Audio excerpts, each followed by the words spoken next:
campeão Pedrão na área e hoje eu vou trazer a tier list definitiva de uma vez por todas de quem são os piores ou melhores vilões de todos os tempos. E olha, eu sei que vocês já estão pensando, lá vem o Pedro com mais uma tier list polêmica, mas calma aí que dessa vez eu fui a fundo mesmo. Passei semanas pesquisando, analisando, relembrando clássicos e descobrindo vilões que talvez vocês nem conheciam. E antes que um de vocês venha no comentário reclamar que Ciclano ou Beltrano não está na lista, ou que eu coloquei muito alto ou muito baixo, deixa eu explicar uma coisa. Essa tier list não é sobre meu gosto pessoal, não é sobre qual vilão eu acho mais legal. Isso aqui é baseado em critérios objetivos que eu vou explicar agora mesmo. Ah, e uma coisa importante, se você ainda não é inscrito no canal, aproveita agora que o vídeo está começando e clica naquele botãozinho vermelho ali embaixo, porque conteúdo assim, detalhado e polêmico, é o que vocês vão encontrar aqui toda semana. E ativa o sininho também, porque senão o YouTube não mostra o vídeo pra vocês e aí vocês perdem essas discussões épicas que a gente faz aqui. Agora vamos ao que interessa. Como eu disse, essa tier list não é baseada em achismo. Eu estabeleci 5 critérios principais que todo vilão precisa ser avaliado e é a soma desses critérios que vai determinar onde cada um fica na nossa tier list.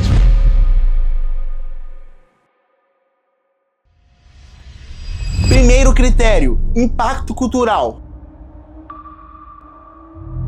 Esse é talvez o mais importante de todos. Estamos falando de vilões que transcenderam suas obras originais e se tornaram parte da cultura pop mundial. Sabe aqueles vilões que até quem nunca viu a obra conhece? Que viraram meme, que são referenciados em outras obras, que todo mundo reconhece só de ver a silhueta? Esses são os que pontuam alto no impacto cultural. Por exemplo, todo mundo conhece o Darth Vader, mesmo quem nunca viu Star Wars. Todo mundo sabe quem é o Coringa, mesmo quem nunca leu um quadrinho do Batman. Esse é o tipo de impacto que estamos medindo aqui. Segundo critério, qualidade da escrita. Aqui a gente analisa se o vilão é bem construído narrativamente. Ele tem motivações convincentes? O desenvolvimento dele faz sentido? A personalidade é consistente? Ele tem profundidade? Ou é só um cara malvado porque sim? Os melhores vilões são aqueles que você consegue entender, mesmo não concordando. Aqueles que têm uma lógica interna, que não são malvados só porque o roteiro precisa de um antagonista. Estamos falando de personagens complexos, com camadas, com uma psicologia bem desenvolvida. Terceiro critério, poder e ameaça. Esse é mais direto. Qual o nível de perigo que esse vilão representa? Estamos falando só de poder físico? Não. Poder pode ser influência, inteligência, recursos, manipulação psicológica. O importante é, quando esse vilão aparece na tela, você sente que os protagonistas estão realmente em perigo? Um vilão que consegue ser ameaçador sem precisar destruir planetas pode pontuar tão alto quanto um que tem poder cósmico. Tudo depende de como essa ameaça é construída e apresentada. Quarto critério, carisma e memorabilidade.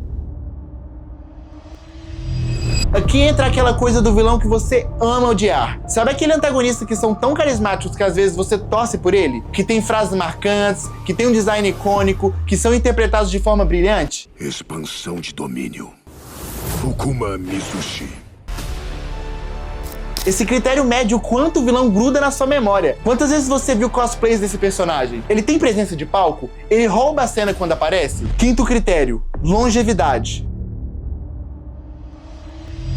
Por último, mas não menos importante, esse vilão resistiu ao teste do tempo? Ele continua relevante anos ou décadas depois da sua criação? Ele ganhou novas adaptações? O fandom ainda discute sobre ele? Alguns vilões fazem sucesso na época e depois são esquecidos. Outros se tornam atemporais. Continuam sendo referência para as novas gerações. Esse critério separa os vilões da moda dos verdadeiros clássicos. E a gente tem que fazer essas perguntas para nós mesmos, pessoal. Agora que vocês entenderam os critérios, vamos começar a nossa tier list. E atenção, eu vou começar de baixo para cima, dos mais fracos para os mais fortes, para criar aquele suspense gostoso. Quero ver vocês tentando adivinhar quem vai estar no topo da nossa lista. E já vou avisando, preparem-se para algumas escolhas polêmicas. Tem vilão popular que vai estar mais embaixo do que vocês esperam. E tem vilão subestimado que pode surpreender vocês. Mas lembrem-se, tudo baseado nos critérios que eu acabei de explicar. Então bora lá, vamos começar nossa jornada pelos maiores vilões nerd de todos os tempos.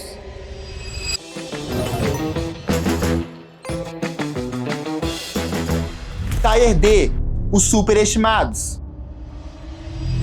Esses são vilões que têm uma reputação maior do que merecem. Não estou dizendo que são ruins, mas que o hype em volta deles não se justifica completamente quando a gente analisa friamente pelos nossos critérios. E já vou avisando, se o seu vilão favorito estiver aqui, não me matem nos comentários. Lembre-se dos critérios que eu expliquei. Vamos lá. Vecna, Stranger Things.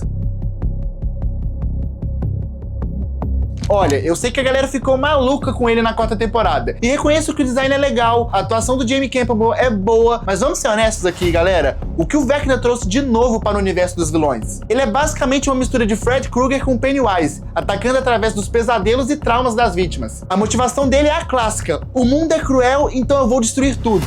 Não tem nada de revolucionário aí. O impacto cultural existe, mas é muito recente e limitado ao fandom de Stranger Things. O poder dele é considerável? Sim, mas dentro do universo da série, ele nem é tão ameaçador quanto deveria ser. Os protagonistas conseguem enfrentá-lo de igual para igual várias vezes. E vamos combinar, para um vilão que supostamente é o grande mal por trás de tudo, ele perde tempo demais fazendo discursos dramáticos em vez de simplesmente eliminar os heróis. Vecna é um vilão competente para a série, mas colocar ele entre os maiores de todos os tempos, aí já é forçar a barra. Already lost.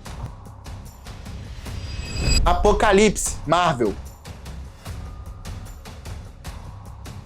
O Apocalipse da Marvel é um caso bem interessante. No papel, ele deveria ser um dos maiores vilões dos quadrinhos. É um dos primeiros mutantes, tem milhares de anos, poder quase ilimitado, uma filosofia darwinista social que deveria ser aterrorizante. Mas na prática, Apocalipse nunca conseguiu se estabelecer como o grande vilão que deveria ser. Ele aparece, faz ameaças grandiosas sobre sobrevivência do mais forte, monta seus 4 cavaleiros e perde. Sempre. Para os X-Men, para os Vingadores, para qualquer um que apareça na frente dele. O problema do Apocalipse é que ele é poderoso demais para ser interessante. Quando você tem poder quase ilimitado, as únicas formas de criar tensão são: ou você diminui o poder dele e aí ele fica inconsistente, ou você cria situações forçadas, onde ele não pode usar todo o seu poder e aí fica artificial. Além disso, a personalidade dele é bem genérica. Só os fortes merecem sobreviver. É uma motivação que já vimos 1000 vezes. Ele não tem o carisma de um Magneto, não tem a complexidade de um Dr. Doom, não tem a presença ameaçadora de um Thanos. Apocalipse é um vilão que funciona melhor como conceito do que como personagem. E isso é um problema quando estamos falando dos maiores vilões de todos os tempos.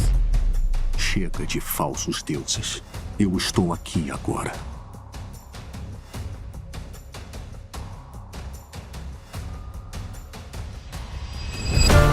Pain, Nagato.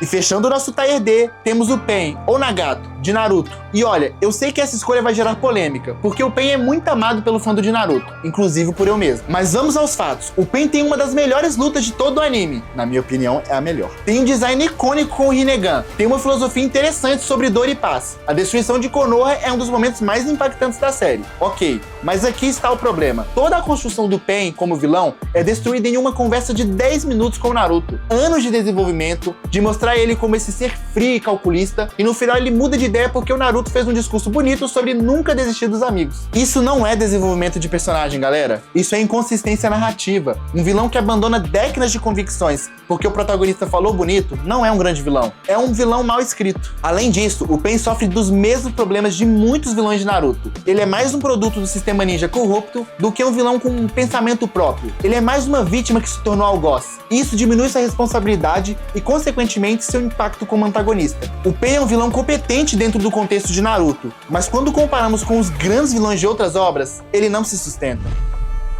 Shinra Tensei. E aí, pessoal, já estão com raiva de mim? Já estão digitando nos comentários furiosos? Calma que a coisa só vai ficar mais polêmica daqui pra frente, porque agora vamos para o Tier C, onde temos vilões que são genuinamente bons, mas que ainda não alcançaram o status de lenda. Tier C, os competentes. Agora entramos no Tier C, os competentes. Aqui temos vilões que são genuinamente bons, que cumprem muito bem o seu papel narrativo e que têm seus méritos específicos. A diferença é que eles ainda não alcançaram aquele status de lenda absoluta que veremos nos tiers superiores. Apesar de que um deles, sim. Vou falar mais pra frente. Gus Fring, Breaking Bad. Começando com Gustavo Fring de Breaking Bad. E olha, colocar o Gus no Tier C pode parecer injusto, porque ele é brilhantemente interpretado pelo Giancarlo Esposito, e é um dos vilões mais bem construídos da televisão moderna. O Gus é a definição de ameaça silenciosa. Ele é educado, profissional, aparentemente civilizado, mas por baixo dessa fachada, existe um psicopata calculista capaz das maiores atrocidades. Aquela cena dele ajeitando a gravata depois de matar o Victor com um estilete é puro cinema, e crueldade também. Mas aqui está a questão. o Gus é um vilão perfeito para um Breaking Bad, mas seu impacto cultural é limitado ao público da série. Ele não transcendeu sua obra original da mesma forma que outros vilões. Você não vê crianças se fantasiando de Gus Fring no Halloween. Além disso, apesar de toda a sua competência, o Gus é derrotado de forma relativamente simples pelo Walter White. Para um cara que supostamente é um gênio criminal, ele comete erros básicos que custam sua vida. O Gus é um excelente vilão, mas ainda está um degrau abaixo dos verdadeiros ícones. Se tentar interferir, vai acabar ficando bem mais simples. Joffrey Baratheon. Joffrey Baratheon é talvez o vilão mais odiado da televisão moderna. E isso é um elogio à performance do Jack Gleeson. Joffrey consegue ser desprezível de uma forma que poucos personagens conseguem. Ele representa perfeitamente a corrupção do poder absoluto. É um sádico mimado que nunca enfrentou consequências por seus atos. E isso o torna genuinamente aterrorizante, porque todos nós conhecemos pessoas assim na vida real. A morte do Ned Stark, as torturas que ele inflige, a forma como ele humilha todos ao seu redor, tudo isso é construído de forma brilhante para fazer o público odiá-lo visceralmente. Mas o Joffrey tem algumas limitações como vilão. Ele é mais um produto do sistema do que um agente do mal propriamente dito. Ele é cruel porque pode ser, não porque tem um plano maior ou uma filosofia. É mais um psicopata mimado do que um verdadeiro vilão, por assim dizer. Além disso, ele morre relativamente cedo na série, então não tem tempo de se desenvolver além do rei sádico. É um vilão muito efetivo, mas unidimensional. Enquanto eu for rei, a traição jamais deixará de ser punida. Imperador Palpatine.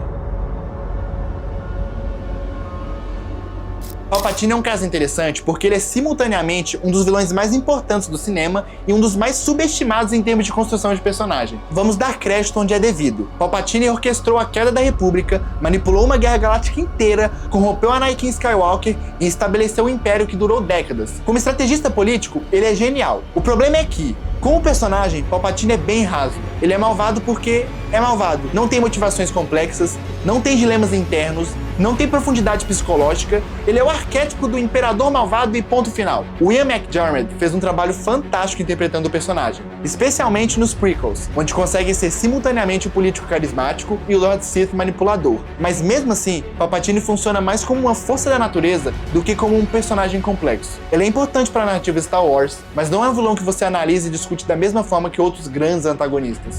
E venha a saber como usar o lado sombrio da força. Makima Chainsaw Man.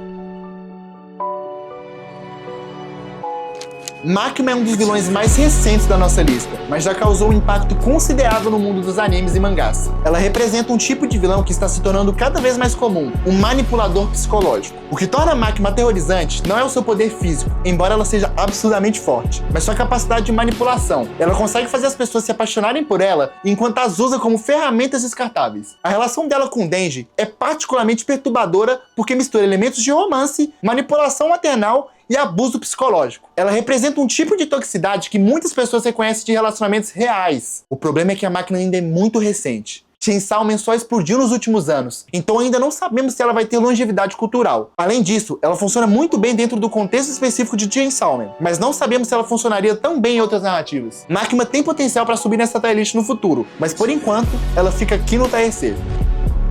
Curioso, você tem um cheiro peculiar. Duende Verde, Marvel. Norman Osborn, como Duende Verde, é o arqui-inimigo clássico do Homem-Aranha, e há boas razões para isso. Ele representa tudo que o Peter Parker não é: rico, poderoso e sem escrúpulos morais. O que torna o Duende Verde interessante é a dualidade entre Norman Osborn, o empresário respeitado, e o Duende, o psicopata homicida. Essa divisão de personalidade cria situações narrativas muito interessantes. Além disso, o Duende Verde é responsável por um dos momentos mais traumáticos da história do Homem-Aranha, a morte da Gwen Stacy. Esse evento mudou para sempre o tom dos quadrinhos do Aranha, e mostrou que nem sempre o herói consegue salvar todo mundo. William Dafoe trouxe uma interpretação icônica do personagem no cinema, criando um Duende Verde que é simultaneamente ameaçador e teatral. No Homem-Aranha Sem Volta pra Casa, ele inclusive mata a Tia May do Homem-Aranha do Tom Holland. Mas o Duende Verde tem um problema: ele é muito específico do universo do Homem-Aranha. Fora desse contexto, ele não funciona tão bem. Ele não tem apelo universal dos outros vilões da Marvel. Essa posição pode até parecer injusta, principalmente pra mim que sou fã demais dele, mas não posso deixar minha opinião pessoal impactar tanto na lista. Você viu sua última teia, aranha. Loki. Loki é provavelmente o vilão da Marvel que mais evoluiu ao longo dos anos. Ele começou como o irmão invejoso do Thor e se transformou em um dos personagens mais complexos do universo Marvel. O que torna Loki interessante é que ele não é malvado por natureza, ele é produto da circunstância. Foi criado acreditando ser um príncipe de Asgard, descobriu que era um gigante de gelo adotado, e isso criou uma crise de identidade que o levou à vilania. Tom Hiddleston trouxe um carisma incrível para o personagem no MCU, transformando Loki de vilão secundário em um dos personagens mais populares da franquia. A série solo dele na Disney Plus mostrou ainda mais camadas do personagem. Mas aqui está o problema. Loki é mais um anti-herói do que um vilão propriamente dito. Ele muda de lado tantas vezes que é difícil considerá-lo um antagonista consistente. Ele é mais um personagem complexo que às vezes é vilão do que um grande vilão. Mas na minha opinião ele caminha passos largos para se tornar lenda. No MCU, por exemplo, ele já é praticamente uma lenda. Pra quem assistiu a série, tá ligado do que eu tô falando. Eu sou um deus, criatura ridícula! Sukuna. Fechando o nosso TAEC, temos Ryomen Sukuna de Jujutsu Kaisen. E olha, colocar o Sukuna aqui pode ser controverso, porque ele é extremamente popular no momento. Sukuna é genuinamente aterrorizante. Ele é a personificação da malícia pura, um demônio que se diverte causando sofrimento. Quando ele assume o controle do corpo de Yuji, a atmosfera da série inteira muda completamente. O design dele é icônico, com as 4 faces e as marcas pelo corpo. A forma como ele fala, sempre condescendente e cruel, cria uma presença muito forte. E o poder dele é absurdo. Ele é tratado como uma calamidade natural mais do que como um personagem. Mas aqui está a questão. Sukuna ainda está em desenvolvimento. Jujutsu Kaisen é uma obra relativamente recente, e ainda não sabemos qual será o arco completo do personagem. Ele tem potencial para subir muito na nossa tier list, mas por enquanto ainda não temos material suficiente para colocá-lo mais alto, considerando que eu não li o mangá, apenas assisti o anime. Além disso, Sukuna é mais uma força da natureza do que um personagem com motivações complexas. Ele é malvado porque é sua natureza, não porque tem razões específicas para ser assim. Ponha-se no seu lugar, seu insolente.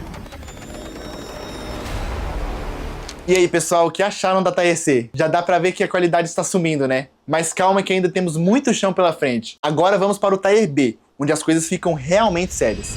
Tier B, os ícones respeitados. Agora entrando no Tier B, os ícones respeitados, aqui temos vilões que são genuinamente excelentes, que marcaram suas respectivas mídias e que são considerados clássicos pelos fãs. A diferença entre eles e os tiers superiores é sutil, mas é importante. Galactus. Começando com Galactus, o Devorador de Mundos. Galactus é um conceito brilhante, um ser cósmico que precisa consumir planetas para sobreviver. Ele não é malvado no sentido tradicional, ele é uma força da natureza como um furacão ou terremoto. O que torna Galactus fascinante é que ele força os heróis a confrontarem um tipo diferente de ameaça. Como você luta contra alguém que não é malvado, mas cuja própria existência ameaça bilhões de vidas? É um dilema moral complexo que poucos vilões conseguem criar. Além disso, Galactus tem uma presença visual incrível, aquele capacete icônico, o tamanho colossal, os arautos como surfista prateado, tudo isso cria uma mitologia rica ao redor do personagem. O problema é que Galactus é difícil de usar narrativamente. Ele é poderoso demais para a maioria das histórias, então os escritores precisam sempre encontrar formas criativas de limitá-lo ou afastá-lo. Isso às vezes resulta em soluções forçadas, algo parecido que acontece com Apocalipse. They dare steal from Galactus. Homelander. Homelander é um dos vilões mais perturbadores da ficção moderna, e isso é intencional. Ele é o que acontece quando você dá poderes de super-herói para um narcisista psicopata sem nenhum senso de responsabilidade moral. Anthony Starr faz um trabalho brilhante interpretando o personagem, conseguindo ser carismático e absolutamente aterrorizante ao mesmo tempo. Homelander é imprevisível, de uma forma que poucos vilões conseguem ser. O que torna Homelander especialmente efetivo é que ele é uma crítica direta ao conceito de super-heróis. Ele mostra o que aconteceria se alguém com poderes de Superman tivesse a mentalidade de um influencer narcisista. Além disso, Homelander representa medos muito reais sobre figuras públicas com poder descontrolado. Ele é uma sátira de política, celebridade e líderes que usam carismas para mascarar tendências autoritárias. O único motivo pelo qual ele não está mais alto é que o The Boys ainda é uma obra relativamente recente. Precisamos ver se Homelander vai ter longevidade cultural além do momento atual. Vocês não são os verdadeiros heróis. Eu sou o verdadeiro herói. Hisoka. Hisoka é um dos vilões mais únicos dos animes. Ele não tem planos de dominação mundial, não quer destruir a humanidade, não busca vingança. Hisoka só quer lutar contra oponentes fortes e isso torna imprevisível de uma forma fascinante. E bom, o que torna Hisoka aterrorizante é a sua natureza hedonística. Ele sente prazer genuíno em lutar e matar, e isso transparece em cada cena. A forma como ele lambe os lábios quando encontra um oponente interessante é perturbadora. Mais ou menos assim que ele faz, né? Não, isso ficou estranho. Pode tirar, hein? Além disso, o Hisoka é genuinamente inteligente. Ele não é só um psicopata forte. Ele é um estrategista brilhante que consegue manipular situações complexas para conseguir o que quer. O design do personagem também é icônico. Aquela maquiagem de palhaço, as roupas extravagantes, a forma como ele se move, tudo isso cria uma presença visual muito forte. O problema é que Hisoka é muito específico do universo de Hunter x Hunter. Ele funciona perfeitamente dentro daquele contexto, mas não tem um apelo universal de outros vilões.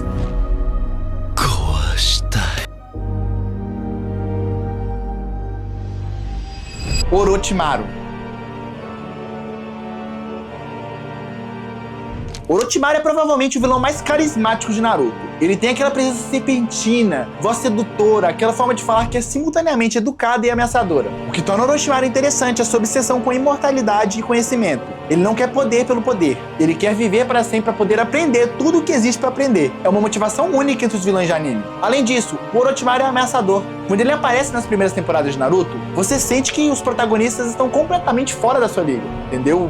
Pode tentar o Hokage, vem o Naruto, vem o Sasuke, vem todo mundo, cai pra dentro, não dá, entendeu? O cara tá em outro patamar. Ele é um dos poucos vilões que mantém sua ameaça mesmo depois de ser derrotado. A relação dele com o Sasuke também é muito bem construída. O Orochimaru representa a tentação do poder fácil, e a forma como ele manipula o Sasuke, ela é psicologicamente convincente. O problema é que Orochimaru perde muito de sua ameaça nas temporadas posteriores. Ele vira quase um anti-herói, ajudando os protagonistas quando convém, e isso diminui seu impacto como vilão.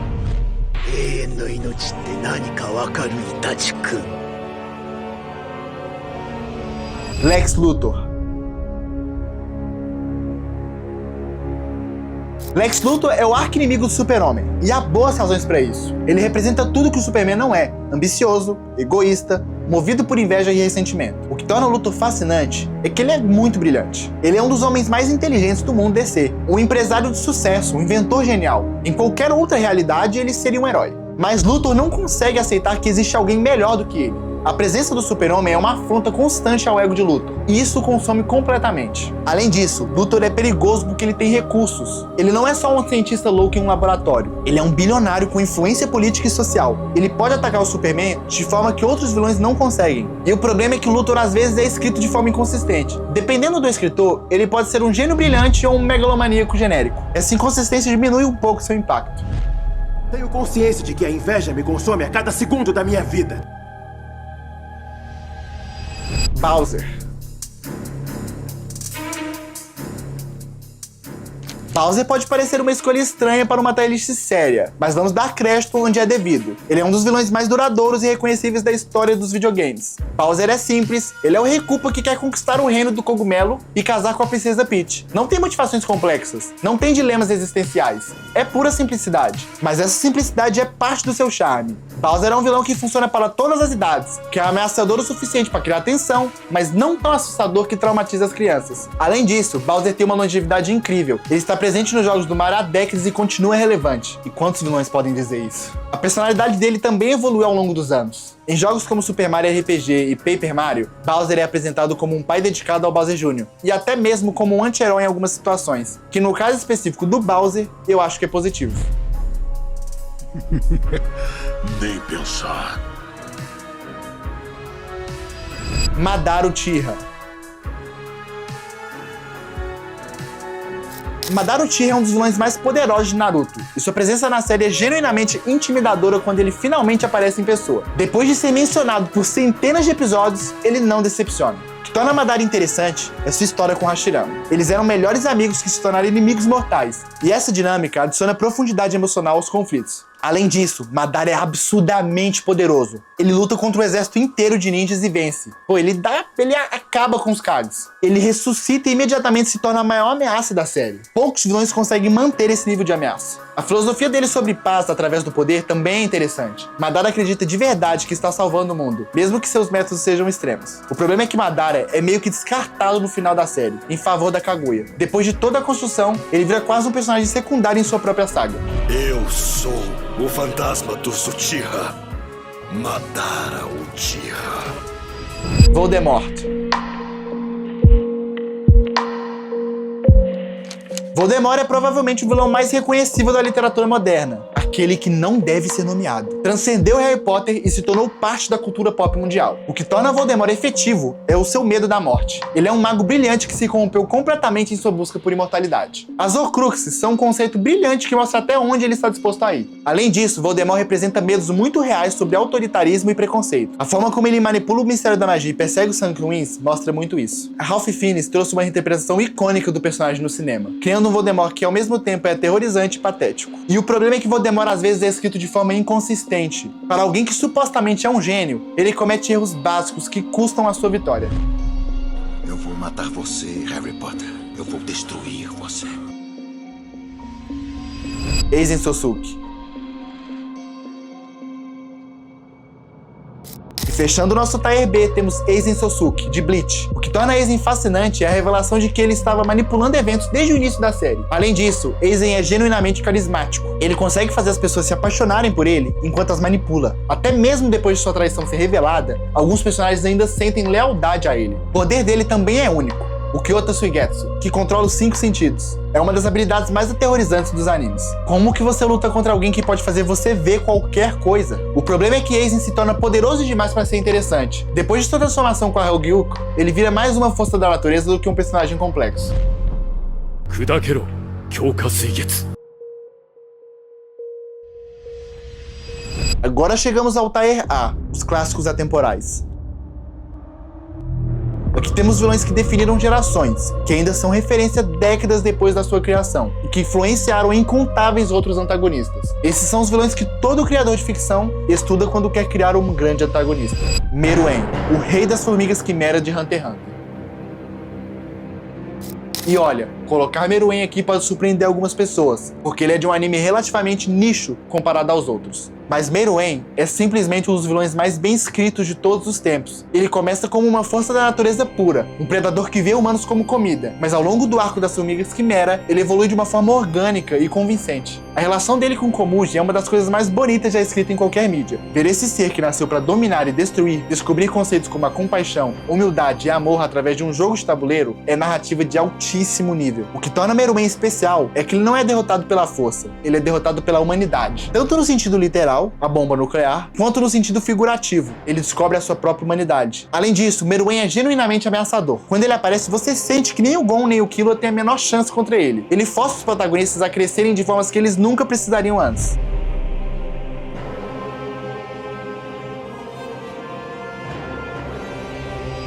Doutor Destino. Victor Von Doom é, sem exagero, um dos maiores vilões já criados. Ele é o ditador de Latveria, um gênio científico, um mestre da magia e um dos seres mais orgulhosos do universo Marvel. O que torna Doom fascinante é que ele genuinamente acredita que está salvando o mundo. Ele viu futuros onde apenas sob o governo dele, a humanidade sobreviveu. E isso justifica todas as suas ações em sua mente. O Doutor Destino não é malvado por prazer ou por poder. Inclusive eu já expliquei isso em um vídeo aqui. E essa convicção absoluta o torna muito mais aterrorizante do que vilões que são malvados por diversão. Além disso, o Doutor Destino tem uma presença incrível. Aquela armadura icônica, aquela máscara, a forma como ele fala sempre em terceira pessoa, tudo isso cria um personagem maior que a vida. E vamos ser honestos, Doom já salvou o universo várias vezes. Ele já foi herói quando a situação exigiu, e isso adiciona camadas aos personagens que poucos vilões têm. E cara, não sei não, hein, com essa interpretação do Robert Downey Jr., ele pode vir a se tornar Rank S na tier list, tá? Tem grande potencial, porque o Robert Downey Jr. é um grande ator. O Homem de Ferro sempre foi um grande herói, mas ele transformou o Homem de Ferro o herói favorito de muita gente. Cinematograficamente falando, ele é o meu favorito. Então, assim, tem muito potencial, tá? Muito potencial para se tornar a maior de todos os tempos. Doomray, I'll do. Griffith. Griffith de Berserk é responsável por uma das maiores traições da história dos animes e mangás. O eclipse é um evento tão traumático que ainda é discutido décadas depois de sua publicação. O que torna Griffith um vilão excepcional é que você entende perfeitamente por que ele fez o que fez. Ele sacrificou tudo, seus amigos, sua humanidade, sua alma, para realizar seu sonho de ter seu próprio reino. A relação entre Griffith e Guts é uma das mais complexas da ficção. Eles eram melhores amigos, quase irmãos, e Griffith destruiu tudo isso em um momento de desespero e ambição. Além disso, Griffith é carismático de uma forma que poucos vilões conseguem ser. Mesmo depois do eclipse, mesmo sabendo o que ele fez, você ainda consegue entender por que as pessoas o seguem. O design dele também é perfeito. O Griffith como Phantom é a representação visual perfeita da corrupção. Beleza angelical, mascarando horror absoluto.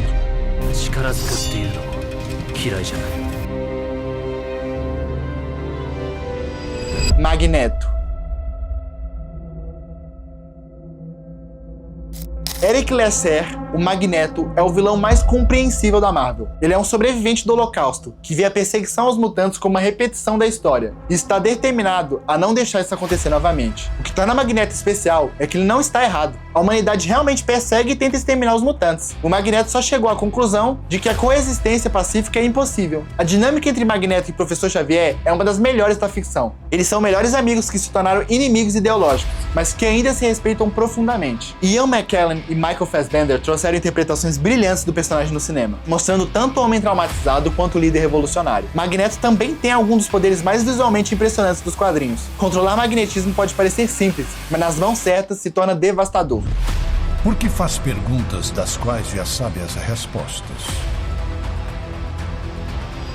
Sephiroth.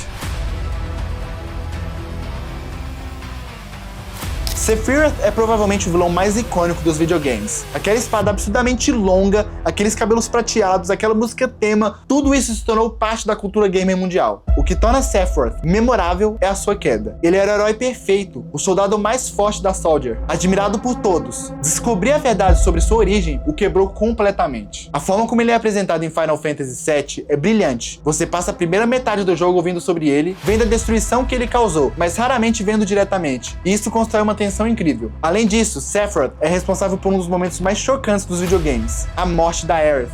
E esse evento mudou para sempre a forma como os jogadores veem os JRPGs. A música One Winged Angel também é icônica. Qualquer gamer reconhece aquele coral latino na hora. Good, Aerith. Pray. Light Yagami. Light Yagami é um dos protagonistas e vilões mais fascinantes da ficção. Ele começa como um estudante brilhante com senso de justiça e se transforma no próprio mal que queria combater. O que torna Light especial é que você acompanha sua transformação passo a passo. Você vê como o poder corrompe, como a arrogância cresce, como ele se convence de que ele é um deus. A dinâmica entre Light e Ellie é uma das melhores da ficção. É um jogo de xadrez psicológico onde ambos os lados são genuinamente inteligentes e onde qualquer erro pode ser fatal. Além disso, Light levanta questões morais complexas. Ele realmente está tornando o mundo um lugar melhor? O fim justifica os meios? Essas são perguntas que não têm respostas fáceis. O Death Note como conceito também é brilhante. É um poder simples, escrever um nome e a pessoa morre, mas as implicações são enormes. Isso mesmo. Eu sou Kira. Frieza.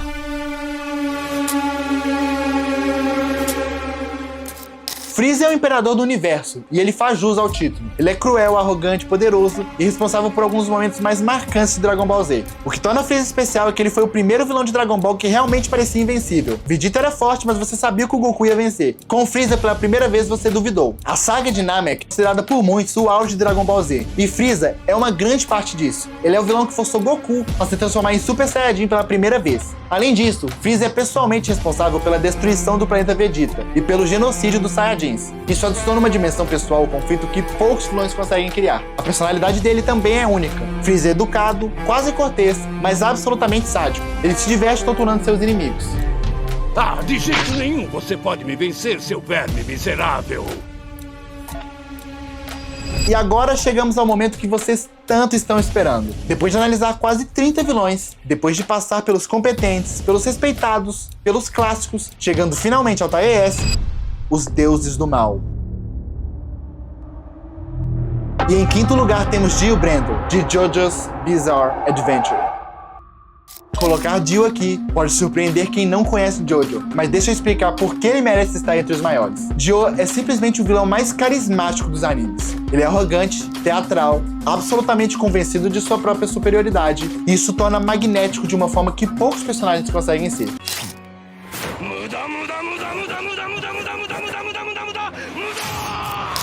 You thought your first kiss would be Jojo, but it was I, Dio! Essas frases se tornaram memes mundiais. Dio transcendeu Jojo e se tornou parte da cultura da internet. Mas Dio não é só memes, ele é genuinamente ameaçador. O poder dele de parar o tempo é um dos mais aterrorizantes da ficção. Não tem como lutar contra alguém que pode literalmente congelar o mundo ao redor. Além disso, Dio tem uma longevidade narrativa incrível. Ele é o vilão principal da primeira parte de Jojo. Morre, volta como vampiro na terceira parte e sua influência continua sendo sentida até hoje na série. A relação dele com a família Joestar também é fascinante. Ele não é só um inimigo, ele é uma maldição que persegue a família por gerações. Dio representa a ambição pura, o desejo de poder absoluto e a recusa em aceitar limitações. Ele é o que acontece quando alguém decide que merece ser Deus.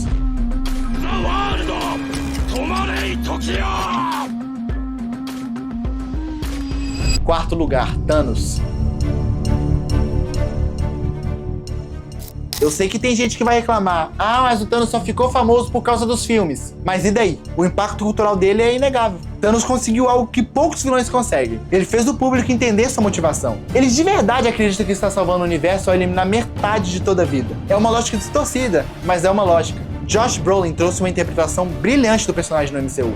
Ele conseguiu fazer Thanos, que ao mesmo tempo ameaçador, é patético. E ao mesmo tempo que é poderoso, ele é vulnerável. Mas vamos além dos filmes. Nos quadrinhos, Thanos é ainda mais complexo. Sua obsessão com a morte, literalmente a personificação da morte, adiciona camadas psicológicas fascinantes ao personagem. O snap que eliminou metade do universo se tornou um dos momentos mais chocantes do cinema. E a frase Eu sou inevitável virou uma frase icônica instantaneamente. Além disso, Thanos forçou os heróis da Marvel a se unirem de uma forma que nunca tinham feito antes. Ele é a ameaça que justifica a existência dos Vingadores. Thanos representa o utilitarismo levado ao extremo. A ideia de que o bem maior justifica qualquer sacrifício. É uma filosofia aterrorizante porque tem uma lógica interna. Quando eu encerrar, metade da humanidade ainda estará viva. Eu espero que lembre de você. Em terceiro lugar, Johan Liebert de Monster. Eu sei que muitos de vocês não conhecem Monster, mas confiem em mim, Johan é um dos vilões mais bem escritos de todos os tempos. Ele é a personificação do mal puro. Ele não quer poder, não quer dinheiro, não quer vingança. Johan quer destruir a humanidade por dentro, corromper tudo que é bom e puro no mundo. O que torna Johan aterrorizante é que ele não usa violência diretamente. Ele manipula outras pessoas para fazerem o trabalho sujo por ele. Ele consegue fazer pessoas cometerem suicídio apenas conversando com elas. A história de Johan é uma das mais perturbadoras da ficção. Ele e sua irmã gêmea Nina foram submetidos a experimentos psicológicos horríveis na infância. E isso criou um monstro que não sente empatia ou remorso. Mas Johan não é um psicopata comum. Ele é inteligente, carismático, capaz de se passar por uma pessoa normal quando convém. Ele pode ser seu vizinho, seu colega de trabalho, e você nunca saberia. Monster é uma obra-prima da narrativa psicológica, e Johan é o coração sombrio dessa história. Ele representa o mal que pode existir dentro de qualquer pessoa, literalmente as profundezas da depravação humana. O fato de Monster não ser tão conhecido quanto outras obras não diminui a qualidade de Johan como vilão. Se mais pessoas conhecessem Monster, Johan seria universalmente reconhecido como um dos maiores vilões de todos os tempos.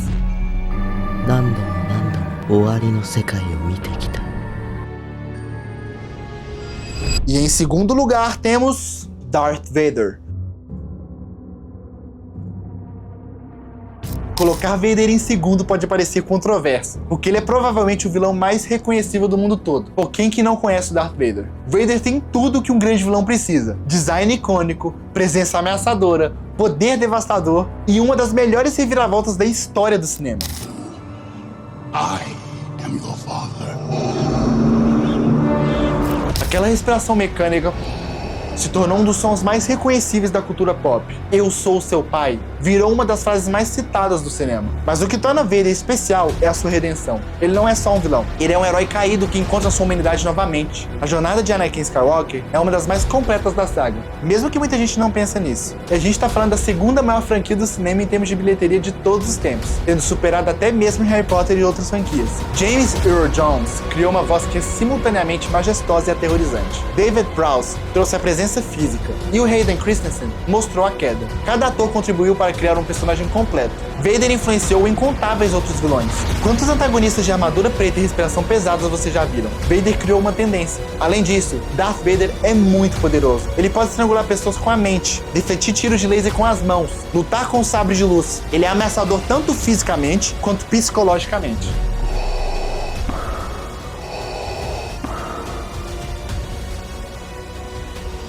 E em primeiro lugar, o rei absoluto dos vilões. Claro que eu estou falando do Coringa. Essa escolha não deveria surpreender ninguém. O Coringa é simplesmente o vilão perfeito. O Coringa transcendeu completamente os quadrinhos. Ele é reconhecido mundialmente, mesmo por pessoas que nunca leram um quadrinho do Batman. Ele se tornou um símbolo cultural que vai muito além de sua obra original. O que torna o Coringa especial é que ele representa o caos puro. Ele não tem motivações racionais, não tem planos coerentes, não quer nada específico além de causar anarquia. Isso torna imprevisível de uma forma aterrorizante. A relação entre Coringa e Batman é a melhor dinâmica herói-vilão de todos os tempos. Eles são opostos perfeitos. Ordem versus caos. Sanidade versus loucura. Heath Ledger criou a interpretação definitiva do personagem no cinema. Aquele Coringa é aterrorizante, inteligente, louco, carismático, repulsivo, hilário, tudo ao mesmo tempo. Mas o Coringa não é só o Heath Ledger. Jack Nicholson, Joaquin Phoenix, Mark Hamill, cada ator trouxe algo único para o personagem. Por que está tão sério? Loucura, como você sabe, é como a gravidade. Só precisa de um empurrãozinho. As frases do Coringa se tornaram parte da cultura popular mundial. Além disso, o Coringa levanta questões filosóficas profundas. Ele força o Batman e o público a confrontar a natureza da sanidade, da moralidade e da ordem social. O design dele também é perfeito. Aquele sorriso permanente, aquela maquiagem branca, aquele cabelo verde, é uma imagem que gruda na sua mente e nunca mais sai. O Coringa é atemporal. Ele funciona em qualquer época, em qualquer contexto, porque o caos é uma constante humana. Sempre vai existir espaço para um personagem que representa a anarquia. Why so serious? Então é isso, pessoal. Se vocês gostaram desse vídeo, deixa aquele like maroto aí embaixo. Se discordaram de alguma coisa, deixem o like mesmo assim e venham brigar comigo nos comentários. Se inscreva no canal se ainda não é inscrito, porque conteúdo assim, detalhado e polêmico, é o que vocês vão encontrar aqui toda semana. E ativa o sininho, porque senão o YouTube não mostra o vídeo pra vocês. E já vou deixar a pergunta para o próximo vídeo. Que Elite vocês querem ver? Heróis, animes, filmes de super-herói? Deixem suas sugestões nos comentários que eu vou ler todas. E lembrem-se, um bom vilão não é aquele que você odeia, e sim aquele que você ama odiar. Fui!